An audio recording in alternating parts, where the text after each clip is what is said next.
इलाही ये तूफान है किस बला का कि हाथों से छूटा है दामन हया का। खुदा की कसम आज दिल कह रहा है कि लुट जाऊं मैं नाम लेकर वफा का। तमन्ना तड़प कर जवां हो गई है, ये कैसी अजब दास्तां हो गई है। छुपाते छुपाते बयां हो गई है। 50 के दशक की वह खूबसूरत अदाकारा जिसकी एक झलक पाने के लिए उनके घर के सामने लोगों की लाइन लगी रहती थी। दो मुखी प्रतिभा की धनी वे एक एक्टर के साथ साथ एक बहुत अच्छी सिंगर भी थी। जी हाँ दोस्तों, आज हम बात कर रहे हैं महान अदाकारा सुरैया की। सुरैया का जन्म 15 जून 1929 को गुजरांवाला पंजाब में हुआ था। सुरैया का पूरा नाम सुरैया जमाल शेख था। सुरैया अपने माँ बाप की इकलौती संतान थी। कुछ इसी वजह से वह बहुत ही लाड़ प्यार में पली थी। सुरैया ने कभी भी संगीत की शिक्षा नहीं ली, लेकिन इसके बावजूद सुरैया एक अच्छी सिंगर भी थी। सुरैया के चाहने वालों ने उन्हें मलकाए तरन्नुम का नाम दिया था। सुरैया जितनी महान अदाकारा थी उतनी ही अच्छी गायक थी। सुरैया के एक्टिंग और सिंगिंग के सब दीवाने थे। सुरैया की प्रशंसा देश भर में होती थी। सुरैया का फिल्मों में आना भी एक रोचक बात थी। मशहूर खलनायक जहूर जी सुरैया के चाचा थे। उन्होंने ही 1937 में आई फिल्म उसने क्या सोचा में सुरैया को बाल कलाकार के रूप में काम करने का मौका दिया। दोस्तों, सन 1941 में जब सुरैया के स्कूल की छुट्टी थी तो सुरैया ने अपने कुछ दोस्तों के साथ शूटिंग देखने का मन बनाया और सभी दोस्तों के साथ सुरैया शूटिंग देखने चली गई। उस वक्त मोहत स्टूडियो में फिल्म ताजमहल की शूटिंग चल रही थी। तभी उन्हें निर्देशक नानू भाई वकील ने देखा। नानू भाई वकील को सुरैया इतनी सुंदर लगी कि उन्होंने मुमताज महल की बचपन के रोल के लिए सुरैया को चुन लिया।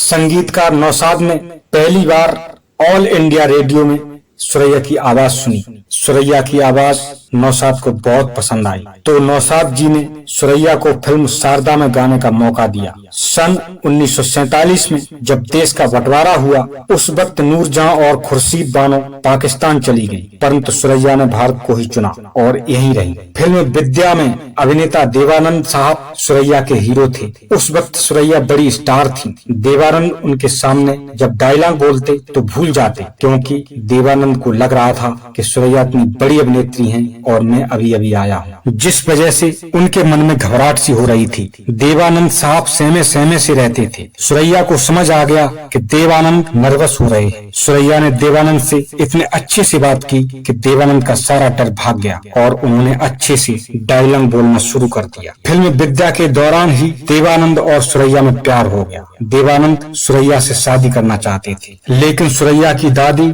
बहुत कट्टर स्वभाव की थी। उन्हें एक हिंदू के साथ अपनी पोती का रिश्ता करना बिल्कुल भी पसंद नहीं था, इसीलिए दोनों की शादी न हो सकी और ये रिश्ता टूट गया। परंतु सुरैया ने देवानंद से सच्चा प्यार किया था। उन्होंने कभी किसी से शादी नहीं की। सुरैया का कहना था कि वह देवानंद को कभी नहीं भूल सकती। अगर उन्होंने किसी और से शादी की तो वह देव साहब की जगह किसी और को नहीं दे पाएंगे। अगर वो ऐसा करेंगी तो नए रिश्ते के साथ नाइंसाफी होगी, जो कि सुरैया नहीं चाहती थी। कहा तो यह भी जाता है कि धर्म का आड़े आना एक बहाना था। सुरैया की दादी इसलिए नहीं चाहती थी कि सुरैया की शादी हो, क्योंकि सुरैया के द्वारा जो मोटी कमाई होती थी वह बंद हो जाएगी। शादी के बाद सुरैया देवानंद के साथ चली आएंगी। सुरैया ने मुंबई के मरीन लाइंस स्थित अपने फ्लैट में सारी जिंदगी गुजारी। सुरैया और देवानंद की फिल्म जीत 1949 में और 2 सितारे 1951 में काफी सफल रही। देवानंद के साथ सुरैया की यह फिल्में इसलिए भी जानी जाती हैं क्योंकि दोनों के प्यार के दौरान यह उनकी आखिरी फिल्में थीं। इसके बाद सुरैया ने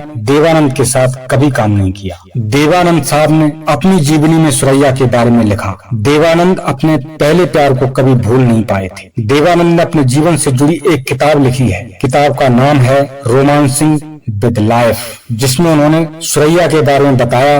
देवानंद ने सुरैया की सुंदरता के बारे में भी लिखा और कबूला कि सुरैया से वह बहुत प्यार करते थे। सुरैया एक गायक के रूप में सुरैया एक बेहतरीन सिंगर थी। सुरैया ने बहुत सी फिल्मों में गीत गाया। उनके द्वारा गाए गीत आज भी बहुत पसंद किए जाते हैं। सुरैया की आवाज में बहुत मिठास थी। उन्हें साक्षात माँ सरस्वती का वरदान मिला था। उनका गाना लोगों को इतना पसंद आता था कि लोग मंत्रमुग्ध होकर सुनते थे। सुरैया का शक और फिल्म बंद। सुरैया से जुड़ी एक घटना भी सामने आती है। प्रोड्यूसर के आसिफ जानवर नाम की एक फिल्म बना रहे थे। इस फिल्म में मुख्य भूमिका में दिलीप कुमार और सुरैया थे। शूटिंग के दौरान सुरैया को ऐसा महसूस हुआ कि के आसिफ और दिलीप कुमार की नीयत ठीक नहीं लग रही थी। शूटिंग के दौरान सुरैया को अचानक उनकी पीठ में गहरी चोट लग गई। इस चोट को ठीक होने में 2 महीने का समय लग गया। फिल्म के प्रोड्यूसर के आसिफ फिल्म में एक किसिंग सीन देना चाहते थे, लेकिन सुरैया को किसिंग सीन देना पसंद नहीं था, इसलिए उन्होंने इस सीन को देने से इनकार कर दिया। इसके बाद नया सीन रखा गया जिसमें सुरैया को एक सांप काट लेता है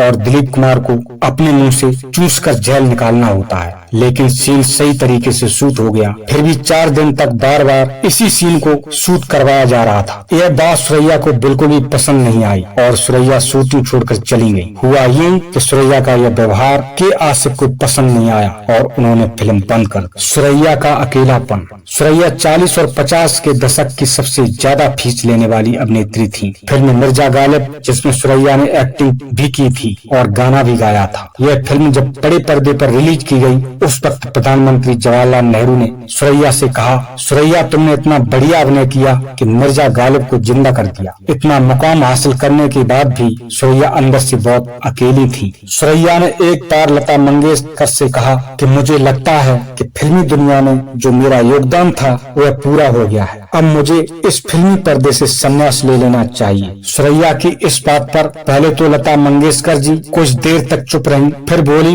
नहीं सुरैया, ऐसा करना सही नहीं रहेगा, तुम ऐसा मत सोचो, तुम्हारे जैसा एक्टर और सिंगर बार बार नहीं होते। सुरैया के द्वारा दिए गए एक इंटरव्यू में सुरैया ने कहा कि वो अब एक्टिंग नहीं करना चाहती क्योंकि वो अब लो ब्लड प्रेशर की मरीज है। लेकिन यह तो सब बहाना था। सच तो यह था कि वह देवानंद से दूर होने के कारण बहुत दुखी थी। कुछ समय बाद सुरैया के पिता भी चल बसे। सुरैया अपनी माँ के साथ अकेली रह गई। सुरैया की दादी भी पाकिस्तान में रहने लगी। सन 1963 में सुरैया ने फिल्मी दुनिया को अलविदा कह दिया। उस वक्त सुरैया की उम्र मात्र 33 साल की थी। सुरैया ने धीरे धीरे पार्टियों और अवार्ड फंक्शन में भी जाना बंद कर दिया। सुरैया ने अपने आप को पूरी तरह से अकेला कर लिया, सभी से मिलना जुलना छोड़ दिया। सुरैया ने अपने अच्छे दोस्त निम्मी, निरूपा राय, तबस्सुम से भी मिलना बंद कर दिया। बस कभी कभी वो अपने अच्छे दोस्त के फोन आने पर थोड़ी बहुत बात जरूर कर लिया करती थी। सुरैया पहले से बहुत दुखी थी।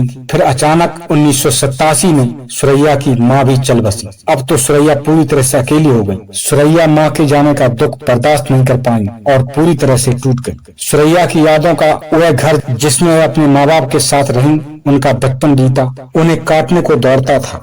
सुरैया ने मुंबई का अपना यह घर छोड़ दिया और कभी पुणे में रहती तो कभी दिल्ली में रहती। सन 1958 में सुरैया को साहित्य अकादमी पुरस्कार में नवाजा गया। काफी समय बीत जाने के बाद सुरैया जनता के बीच गई तो किसी ने उनसे गाना गाने को कहा, लेकिन सुरैया ने मना कर दिया। फिर किसी ने देवानंद के बारे में चर्चा की, उनकी बात सुन सुरैया वहां से चली गई। उम्र के साथ सुरैया को बीमारियों ने घेर लिया। सुरैया ने जीवन के बचे कुछ दिनों को अपने करीबी दोस्त वकील रहे दीमंत्र ठक्कर के घर पर रहकर बिताया। एक दिन उनकी करीबी दोस्त तबस्सुम का फोन आया। तबस्सुम ने पूछा, अप्पा कैसे हो? उस वक्त सुरैया ने कहा, कैसी गुजर रही है यह तो सभी पूछते हैं, लेकिन कैसे गुजर रही हो यह कोई नहीं पूछता। सुरैया के द्वारा बोले गए यह शब्द उनके आखिरी बयान बन गए। 31 जनवरी 2005 को 75 साल की उम्र में सुरैया ने इस दुनिया को हमेशा के लिए अलविदा कह दिया। सुरैया के निधन की बात जब देवानंद को मालूम हुई तो वह बहुत दुखी हुए और छत पर जाकर